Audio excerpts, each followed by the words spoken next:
لكن هوني بغرب فرنسا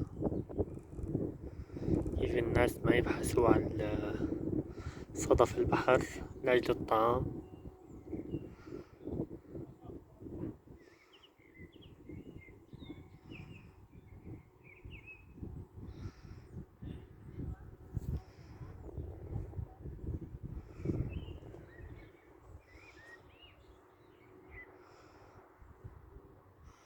طبعا صدف البحر طعام لذيذ جدا معروف بالقارة الأوروبية، أغلب المناطق البحرية بعد زوال البحر طبعا.